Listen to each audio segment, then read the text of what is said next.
ગુજરાતના આજે ઘણા બધા વિસ્તારોમાં રેડ એલર્ટ આપવામાં આવ્યું છે। હવામાન વિભાગનું કહેવું છે કે આજે જે વિસ્તારોમાં રેડ એલર્ટ છે ત્યાં ભારેથી અતિ ભારે વરસાદ પડી શકે છે। તેની સાથે સૌરાષ્ટ્રમાં પણ આજે ભારે વરસાદની આગાહી છે। આજનું વાતાવરણ શું કહી રહ્યું છે, હવામાન નિષ્ણાત પરેશ ગોસ્વામી દ્વારા પણ શું આગાહી કરવામાં આવી છે, તેની વાત હવે તરફ અપડેટમાં। નમસ્કાર, તમે જોઈ રહ્યા છો નિર્ભય ન્યૂઝ અને હું છું હંસિની। માત્ર 50,000 ભરી અને ડ્રોન વસાવો, ડ્રોન વ્યવસાયની અંદર કમાવો 7 થી 8 લાખ રૂપિયા પ્રતિ વર્ષ। ગુજરાતના ખેડૂતોની પહેલી પસંદ, તો આજે જ સંપર્ક કરો। વાત કરીએ ગુજરાતની। ગુજરાતમાં છેલ્લા ઘણા સમયથી આ ચોમાસું છે તે નિષ્ક્રિય થયું હતું, પણ હવે ધીરે ધીરે ચોમાસું સક્રિય થઈ રહ્યું છે। અત્યાર સુધી આપણે જોતા આવ્યા છીએ કે દક્ષિણ ગુજરાતની અંદર ક્યાંક ભારે વરસાદ જોવા મળી રહ્યો છે અને ધીરે ધીરે આ ચોમાસું હવે મધ્ય ગુજરાત તરફ આવી રહ્યું છે। એટલે કે અમદાવાદ હોય, ગાંધીનગર હોય, વિરમગામ હોય, એ પણ દરેક વિસ્તારમાં આજના દિવસે વરસાદ જોવા મળી શકે છે એવી સંભાવના છે। અત્યારનો જે સમય છે ને, આજે આપણે વહેલી સવારથી એ પણ જોયું હતું કે અમદાવાદમાં વાદળછાયું વાતાવરણ જોવા મળી રહ્યું છે। ગઈકાલે રાત્રે ઘણા બધા વિસ્તારો છે કે જ્યાં હળવોથી મધ્યમ વરસાદ આવ્યો હતો, પણ હવે આજનો દિવસ શું કહી રહ્યો છે, આજે દક્ષિણ ગુજરાતમાં ક્યાં ભારે વરસાદ પડી શકે છે, મધ્ય ગુજરાતની શું પરિસ્થિતિ છે તેની વાત કરી લઈએ। સૌથી પહેલા તો તમે મારી પાછળ જે વીંટી જોઈ રહ્યા છો એમાં લગભગ 12 વાગ્યાની આસપાસનો સમય જોવા મળી રહ્યો છે કે જેમાં રાજુલા છે, મહુવા છે, અલંગ છે, એ બાદ વાત કરવામાં આવે ભાવનગર અને બોટાદ અને ધોલેરા, અહીં ક્યાંક ભારે વરસાદ પડી શકે છે એવી શક્યતાઓ દેખાઈ રહી છે। ભરૂચમાં પણ ભારે વરસાદ જોવા મળી રહ્યો છે। દક્ષિણ ગુજરાતની વાત કરવામાં આવે તો સુરત, નવસારી, વલસાડ અને તાપી છે, વ્યારા છે, આવા આ વિસ્તારો જોઈ શકાય છે કે જ્યાં ક્યાંક આખું રેડ એલર્ટ આપવામાં આવ્યું છે કે અહીંયા અત્યંત ભારે વરસાદ આજના દિવસે પડી શકે છે એવી શક્યતા છે। અને સમગ્ર દક્ષિણ ગુજરાતના ઘણા બધા એવા વિસ્તારો છે કે જ્યાં ક્યાંક આ રેડ એલર્ટ આપવામાં આવ્યું છે અને એને જ કારણે વરસાદ છે તે પડી રહ્યો છે।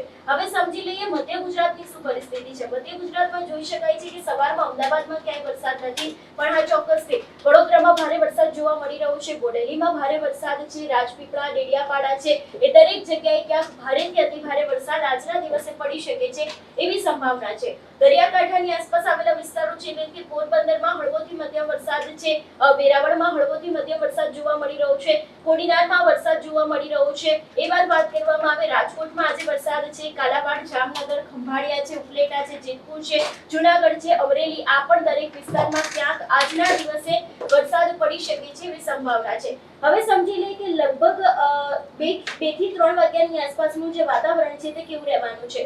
3 વાગ્યાની પરિસ્થિતિ છે, ફરી એક વખત દક્ષિણ ગુજરાતની અંદર ક્યાંક ભારે વરસાદ જોવા મળી રહ્યો છે, જેમાં સુરત છે, નવસારી છે, વલસાડ છે, વાપી છે, અને જે રીતે અત્યાર સુધી હવામાન વિભાગ દ્વારા પણ ક્યાંક આગાહી કરવામાં આવી હતી કે ઘણા બધા એવા વિસ્તારો છે કે જ્યાં ક્યાંક ભારે વરસાદ આજના દિવસે પડી શકે છે અને દક્ષિણ ગુજરાતના અનેક એવા વિસ્તારોમાં રેડ એલર્ટ આપવામાં આવ્યું છે। બીજી તરફ વાત કરવામાં આવે પરેશભાઈ ગોસ્વામી કે જે હવામાન નિષ્ણાત છે, એમના દ્વારા પણ આગાહી કરવામાં આવી છે કે હવે સમગ્ર ગુજરાતની અંદર ધીરે ધીરે જે વિસ્તારો બાકી છે એ પણ દરેક વિસ્તારમાં હવે વરસાદ પડી શકે છે એવી સંભાવના છે, કારણ કે આ જે વરસાદનો નવો રાઉન્ડ શરૂ થયો છે એ જ નવો રાઉન્ડ દરેક ગુજરાતના ભાગમાં વરસાદ લાવી શકે છે એવી આગાહી પણ તેમના દ્વારા કરવામાં આવી છે।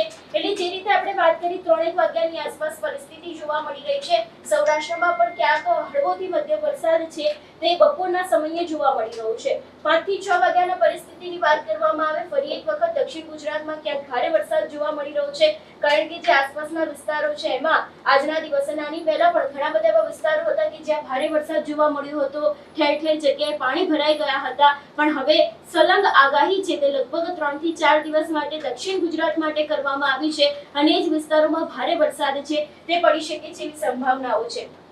મધ્ય ગુજરાતની વાત કરવામાં આવે તો હવે ક્યાંક ધીરે ધીરે મધ્ય ગુજરાતની અંદર પણ વરસાદ જોવા મળી રહ્યો છે, લગભગ સાંજના 6 વાગ્યાની આસપાસ, જેમાં અમદાવાદ છે, વિરમગામ છે, નડિયાદ છે, ગોધરા છે, લુણાવાડા છે, ગાંધીનગરની આસપાસના વિસ્તારો છે, ત્યાં ક્યાંક આજે સાંજના સમયે વરસાદ પડી શકે છે એવી સંભાવનાઓ છે।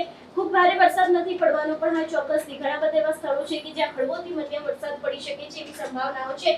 8 વાગ્યાની પરિસ્થિતિ પણ એ જોવા મળી રહી છે, વડોદરામાં પણ વરસાદ છે, ભરૂચમાં વરસાદ છે, રાજપીપળા છે, ડેડિયાપાડા છે।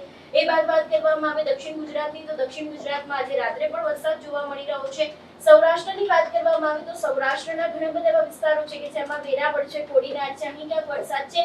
બાકી રાજકોટ, કાલાવાડ, જામનગર, ખંભાળિયા અહીં ક્યાંય પણ વરસાદ 8 વાગ્યાની આસપાસ જોવા નથી મળતો. હવે સમજી લે કે રાત્રે 11-1 વાગ્યાનું વાતાવરણ કેવું રહેવાનું છે. ફરી એક વખત હવે ધીરે ધીરે ભાવનગર, ધોલેરા, બોટાદ છે, ખંભાત છે, ભરૂચ છે, આ વિસ્તારોમાં વરસાદ છે તે જામ્યો છે. જેમાં સુરત, નવસારી, વલસાડ અને તાપી છે ને આખી આ જે સિસ્ટમ બની હતી એની જ અસર અત્યારે હાલ દક્ષિણ ગુજરાત તરફ જોવા મળી રહી છે. એટલે જે રીતે અત્યારે હાલ દક્ષિણ ગુજરાતમાં ભારેથી અતિ ભારે વરસાદનું એલર્ટ આપવામાં આવ્યું છે કે આજના દિવસે ક્યાં ક્યાંક ભારે વરસાદ પડી શકે છે એવી શક્યતાઓ છે. ને એ જ શક્યતાના આધારે એવું પણ લાગી રહ્યું છે કે આજના દિવસે ક્યાંક દક્ષિણ ગુજરાતની અંદર ભારે વરસાદ પડી શકે છે.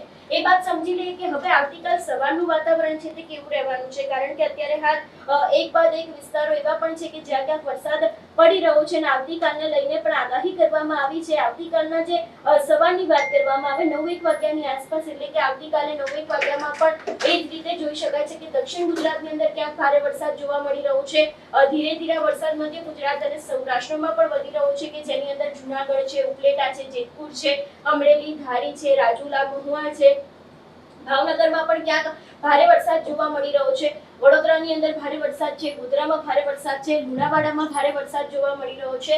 સમજી લઈએ કે કાલે બપોરના 12-1 વાગ્યાની પરિસ્થિતિ શું રહેવાની છે. બપોરે 12-1 વાગે પણ હવે સમગ્ર ગુજરાતની અંદર વરસાદ જોવા મળી રહ્યો છે. સૌરાષ્ટ્રભરમાં વરસાદ છે. પછી ઉપલેટા હોય, ભાવનગર હોય, પાલીતાણા, મહુવા, રાજુલા, ધારી દરેક જગ્યાએ વરસાદ જોવા મળી રહ્યો છે મધ્ય ગુજરાતની અંદર. એટલે કે હવે આવતીકાલે પણ ક્યાંક અમદાવાદની આસપાસના જે વિસ્તારો છે ત્યાં વરસાદ છે. વડોદરામાં ભારે વરસાદ જોવા મળી રહ્યો છે અને ઉત્તર ગુજરાતમાં હજી સુધી જે રીતે આગાહી કરવામાં આવી છે પણ આગાહીના પગલાને લઈને પણ ક્યાંક ને ક્યાંક કોઈ પણ વરસાદ હજી ઉત્તર ગુજરાતમાં નથી જોવા મળતો. પણ ચોક્કસથી આવતીકાલે અને આજે બંને દિવસે ગુજરાતમાં સાર્વત્રિક વરસાદ પડી શકે છે એવી સંભાવના છે. હવે સાંભળી લઈએ કે હવામાન નિષ્ણાંત પરેશ ગોસ્વામીએ આગામી દિવસને લઈને શું આગાહી કરી છે. હવે ખાસ કરીને જો નૈઋત્યના ચોમાસાની વાત કરવા જઈએ તો આજે પણ ગુજરાત રાજ્યના અમુક વિસ્તારમાં ચોમાસું આગળ વધ્યું છે. એટલે કે જે મધ્ય પૂર્વ ગુજરાતના ભાગો છે જેમાં છોટાઉદેપુરથી જે વિસ્તારો હતો ત્યાંથી જે ગઈકાલે ચોમાસું પહોંચ્યું હતું તેનાથી થોડુંક આગળ ચાલ્યું છે. ખાસ કરીને બપોરે 3 વાગ્યા સુધી જે અપડેટ થયું છે તેમાં પશ્ચિમ સાઈડ એટલે કે જે પોરબંદરથી દ્વારકા તરફ આગળ ચાલવું જોઈએ તે આગળ નથી ચાલ્યું. પણ હવે એ ચોમાસું છે આજે રાત્રે વધુ આગળ ચાલે ને ગુજરાતના વધુ વિસ્તારને લાભ મળે તેવી શક્યતાઓ છે. આમ જોવા જઈએ તો આપણે 3 તારીખ સુધીની જે આગાહી આપેલી હતી કે 3 તારીખ સુધીમાં વરસાદ આવશે, એમાં છેલ્લા 2 દિવસથી રાજ્યની અંદર સારો એવો વરસાદ પડી રહ્યો છે, વાવણી લાયક વરસાદ પડી રહ્યો છે. અને એમાં પણ ગઈકાલે ને આજે અનેક વિસ્તાર એવા છે કે જેમાં 5 ઇંચ કરતા વધુ વરસાદ નોંધાયો છે. 7, 8 અને 9 ઇંચ સુધીના પણ વરસાદ છે વરસ્યા છે. એટલે એકંદરે રાજ્યની અંદર સારો વરસાદ છે. જેમાં દક્ષિણ ગુજરાત હોય, સૌરાષ્ટ્રના ભાગો હોય એની અંદર આ વરસાદની તીવ્રતા અને વિસ્તારો છે વધારે છે. પણ હજુ પણ અમુક વિસ્તાર બાકી છે જેમ કે પશ્ચિમ સૌરાષ્ટ્રના દ્વારકા, જામનગર જેવા વિસ્તાર છે એમાં વરસાદ તો છે પણ સાર્વત્રિક નથી. અમુક વિસ્તારમાં ઓછા વરસાદો પણ છે. હવે આ વરસાદની વાત કરું તો આ વિસ્તારને પણ લગભગ 5 તારીખ સુધી વારો આવી જશે. એટલે હવે 2-3 દિવસનો ગાળો છે.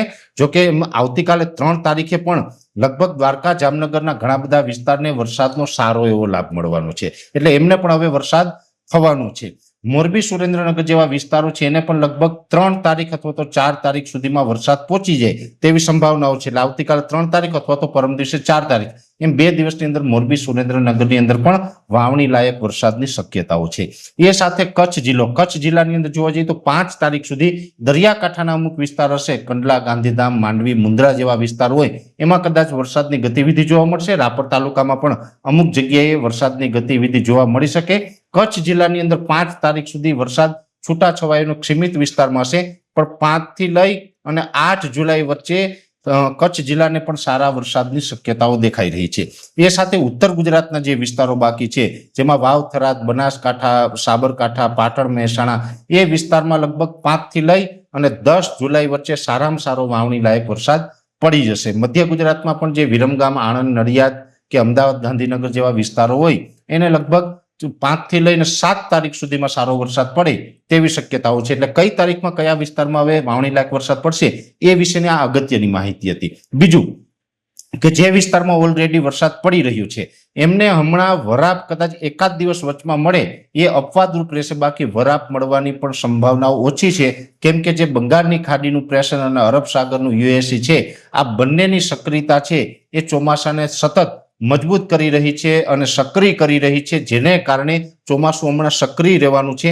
વરાપ મળવાની શક્યતા ખૂબ ઓછી. એટલે જે મિત્રોને વાવેતર બાકી છે અને કદાચ વાવેતર કરવામાં વિલંબ થઈ શકે, એનું કારણ છે કે વરસાદ છે એ કદાચ વાવેતર કરવા નહીં દે, હમણાં ગેપ નહીં આવે તો કદાચ આપણે વરસાદને કારણે વાવેતર ન કરી શકીએ, આવું પણ બની શકે છે. એટલે આમ તો જોવા જઈએ તો આ વરસાદ છે એ 10-11 તારીખ સુધી કન્ટિન્યુ અલગ અલગ વિસ્તારમાં ચાલુ જ રહેવાનું છે. 3 તારીખ સુધીની આગાહી હતી, પણ 3 તારીખ પછી પણ વરસાદ બંધ નથી થવાનો. વરસાદ કન્ટિન્યુ રાબેતા મુજબ ચાલુ રહેવાનો છે અને આ વરસાદ છે એ સાર્વત્રિક, અને એમાં પણ મેં કીધું એમ કે 3 તારીખ અને 4 તારીખ સુધીમાં તો સૌરાષ્ટ્ર, મધ્ય ગુજરાત અને દક્ષિણ ગુજરાતના તમામ વિસ્તારને વરસાદનો લાભ મળશે. અને 5 થી 10 જુલાઈનું સેશન હશે, એમાં કચ્છ હોય કે ઉત્તર ગુજરાત હોય, ગુજરાતનો કોઈ ખૂણો બાકી રહેવાનો નથી. સાર્વત્રિક વરસાદ થવાનો છે. અને 10-11 તારીખ સુધી વચ્ચે એકાદ દિવસ કે 2 દિવસ ગેપ મળે એ અપવાદરૂપ, બાકી ગેપની કોઈ આશા નથી રાખવાની.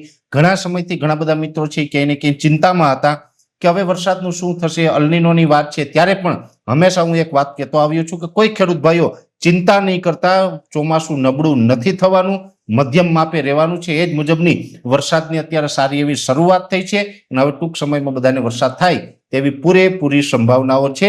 લગભગ ગુજરાતના 50% કરતા વધારે વિસ્તારની અંદર વાવણી લાયક વરસાદ થઈ ચૂક્યો છે. બાકી છે એ વિસ્તારને પણ આ જ અઠવાડિયાની અંદર સારા વરસાદનો લાભ મળી જશે. વિશેષ માહિતી નેક્સ્ટ વિડીયોમાં આપવામાં આવશે. તમારું શું માનવું છે આ વિષયને લઈને અમને કમેન્ટ કરીને ચોક્કસથી જણાવજો. તેની સાથે અમારી ચેનલ ન્યૂઝને લાઈક, શેર અને સબસ્ક્રાઇબ કરવાનું ભૂલશો નહીં. નમસ્કાર.